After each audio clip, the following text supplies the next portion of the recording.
Everyone, आज हम लोग देखने वाले हैं कि इंडिया जो है वो फेडरल कंट्री क्यों कहा जाता है, यानी कि कॉन्स्टिट्यूशन में ऐसे क्या क्या प्रोविजंस हैं जिससे ये पता चलता है कि इंडिया एक फेडरल कंट्री है। तो चलो देखते हैं। कॉन्स्टिट्यूशन में साफ साफ शब्दों में कुछ प्रोविजंस दिए गए हैं जिनसे ये बात क्लैरिफाई होती है कि इंडिया भी एक फेडरल नेशन है।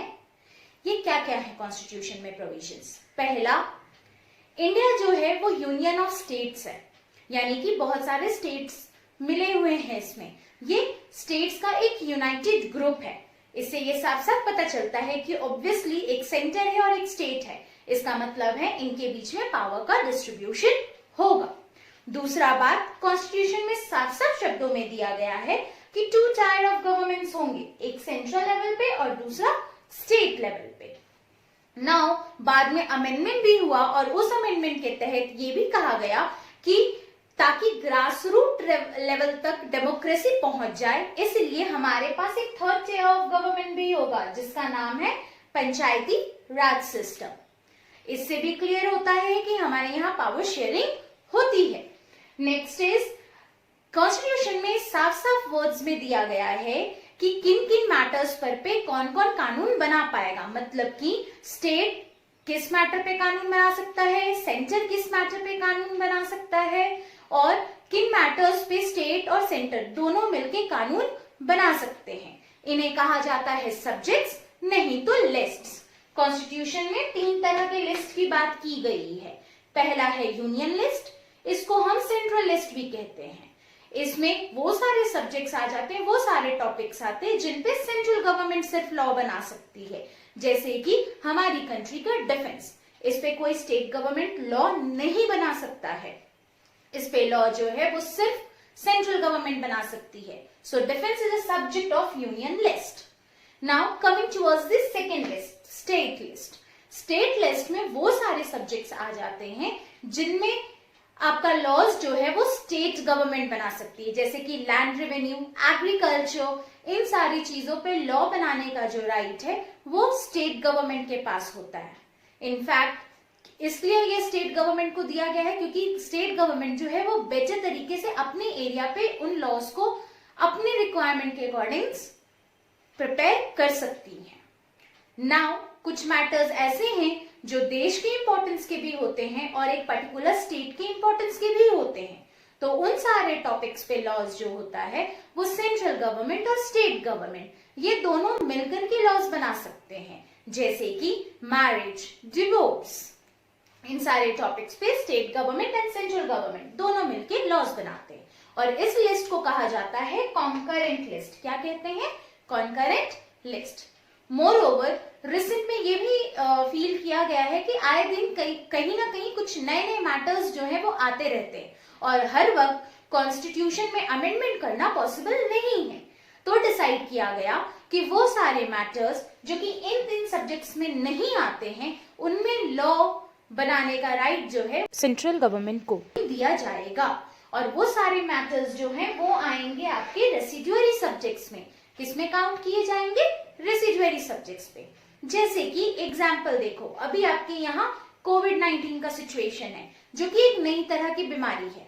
इसका कहीं भी पहले कोई भी जगह पर पे डिस्कशन नहीं हुआ।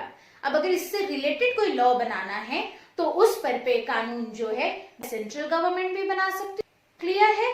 So this comes under the residuary subject. So this points prove that कि हमारे यहाँ पे सिस्टम जो चल रहा है डेमोक्रेसी का वो कैसा है? फेडरल है, यानी कि हमारे इंडिया में भी पावर शेयरिंग होती है और ये बात का प्रूफ हमें कॉन्स्टिट्यूशन से भी मिलता है। So this were the points that proves that India is also a federal country. Now do you know one thing? हमारी कंट्री में जितने भी स्टेट्स हैं उन सबको सेम पावर्स नहीं दिए गए हैं। कुछ स्टेट्स ऐसे हैं जो स्पेशल स्टेटस को भी एक्सपीरियंस करते हैं, उनके पास कुछ स्पेशल पावर्स भी हैं, जबकि कुछ स्टेट्स ऐसे हैं जिनके पास बाकी स्टेट्स के मामले कम पावर्स हैं। भाई ये कैसे हो सकता है? क्या इसका कोई प्रूफ है? सो यस, हमारे पास केसेस हैं। तो चलिए देखते हैं कि कौन कौन से स्टेट्स ऐसे हैं जहां पर भी स्पेशल पावर दिया गया है, और अगर दिया भी गया है तो आखिर क्यों।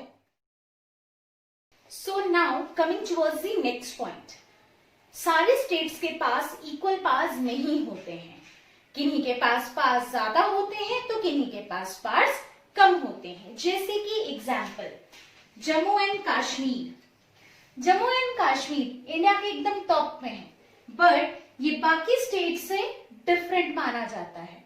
डिफरेंट इन द सेंस पूरे देश का एक कॉन्स्टिट्यूशन है, बट जम्मू एंड कश्मीर का सेपरेट कॉन्स्टिट्यूशन हुआ करता था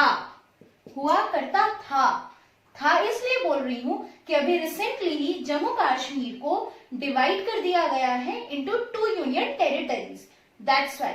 बट आपके बुक में चूंकि ये टॉपिक मेंशन्ड है तो इसलिए हमें ये देखना पड़ रहा है। क्लियर है?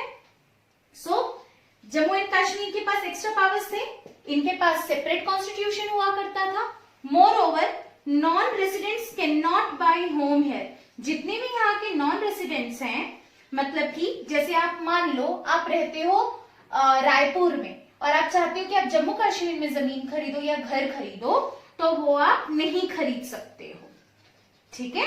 Can't purchase property. क्लियर है?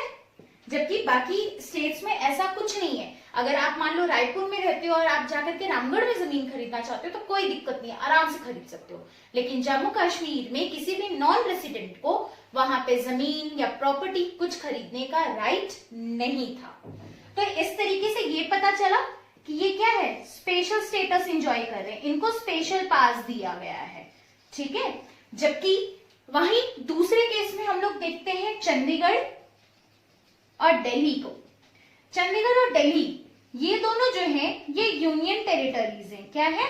यूनियन टेरिटरीज, यानी कि ये स्टेट्स नहीं है, ये यूनियन टेरिटरीज है। और ये इतने छोटे होते हैं कि इनको आप किसी दूसरे स्टेट के साथ मर्ज भी नहीं कर सकते हो ड्यू टू डाइवर्सिटीज। मर्ज भी आप नहीं कर सकते हो। मोर ओवर साथ ही साथ आप इनको ज्यादा पास भी नहीं दे सकते हो क्योंकि ये एरिया बहुत कम है, यहाँ पे नंबर ऑफ पीपल बहुत कम है, तो इसलिए इनके पास पास भी कम होते हैं। In fact do you know states में तो अपनी अलग गवर्नमेंट होती है ना, बट जितने भी यूनियन टेरिटरीज होते हैं उनको सेंट्रल गवर्नमेंट खुद गवर्न करता है। सेंट्रल गवर्नमेंट के पास एक्स्ट्रा पास होते हैं जिनके तहत वो यूनियन टेरिटरीज को कंट्रोल करता है। So now I think I made you clear कि सारे स्टेट्स इक्वल या आइडेंटिकल पास एंजॉय नहीं करते हैं। कहीं पर कुछ स्टेट ऐसे भी हैं जिनको स्पेशल स्टेटस दिया गया है, जबकि कुछ स्टेट्स ऐसे हैं या कह सकते हो यूनियन टेरिटरीज ऐसे हैं जिनके पास बहुत कम है, इनफैक्ट खुद का गवर्नमेंट भी नहीं है। So that's why this statement has been made कि सारे स्टेट्स इक्वल पास एंजॉय नहीं करते हैं। नाउ वन थिंग, अब आप समझ लो कि अगर आपको किसी पार्लियामेंट्री लॉ में कोई बदलाव लाना है तो क्या स्टेट गवर्नमेंट ला सकता है या सेंट्रल गवर्नमेंट ला सकता है? तो नहीं, ना स्टेट गवर्नमेंट पार्लियामेंट्री लॉ में कोई अकेले बदलाव ला सकता है, ना ही स्टेट गवर्नमेंट ला सकता है। अगर पार्लियामेंट्री लॉ में कोई भी बदलाव लाना है तो ये आपका बाइलैटरली होता है। बाइलैटरली होता है का मतलब है कि सेंट्रल और स्टेट इन दोनों को एक्टिवली काम करना पड़ता है, दोनों को आगे आना पड़ता है और दोनों को मिल करके लॉ में बदलाव लाना पड़ता है। जैसे मान लो कि फॉर एग्जाम्पल आप चाहते हो कि आपके टैक्स में कुछ बदलाव आए, तो मिनिस्टर्स की अपनी मीटिंग होगी, फिर आपका स्टेट गवर्नमेंट अपना सजेशन देगा, फिर सेंट्रल गवर्नमेंट का सजेशन होगा एंड उसी के बाद बदलाव आ सकता है। So make sure parliamentary laws में कोई एक अकेला बॉडी या कोई एक अकेला लेवल ऑफ गवर्नमेंट बदलाव नहीं ला सकता है, ठीक है? सिमिलरली हमारे यहाँ जुडिशियरी के साथ भी यही है। जुडिशियरी हमारे यहाँ यूनिफाइड है, सिंगल है लेकिन यूनिफाइड है। कैसी है इंडियन जुडिशियरी? यूनिफाइड है। यूनिफाइड है का मतलब कि हेड में सुप्रीम कोर्ट तो है, बट सुप्रीम कोर्ट के नीचे में बहुत सारे आपके क्या है, हाई कोर्ट्स हैं। फिर उन हाई कोर्ट्स के नीचे में ढेर सारे क्या है, तो डिस्ट्रिक्ट कोर्ट्स हैं, और डिस्ट्रिक्ट कोर्ट्स में ही आपके सिविल केसेस या सिविल कोर्ट और क्रिमिनल कोर्ट्स काउंट किए जाते हैं। क्लियर है?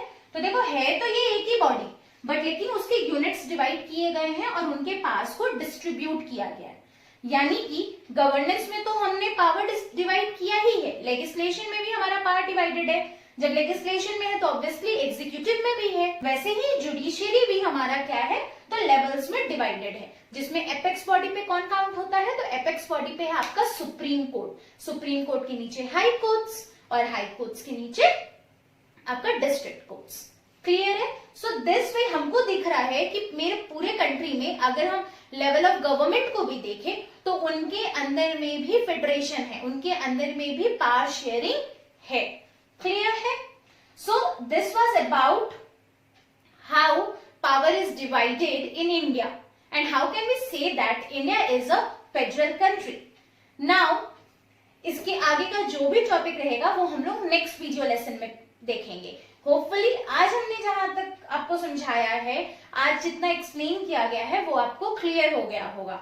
हाउएवर अगर कहीं कोई डाउट रह गया है एंड आप कंफ्यूज हो किसी भी टॉपिक पे, तो आप उसे कमेंट सेक्शन पे पूछ सकते हैं। होपफुली आपको आज का लेसन पसंद आया होगा एंड अगर पसंद आया है तो लाइक बटन जरूर दबाइएगा। एंड वन मोर थिंग, अगर अभी तक आपने हमारे चैनल को सब्सक्राइब नहीं किया है तो जल्दी से सब्सक्राइब कीजिए और हमारे हर अपडेट के साथ जुड़े रहने के लिए बेल आइकन दबाना ना भूलें।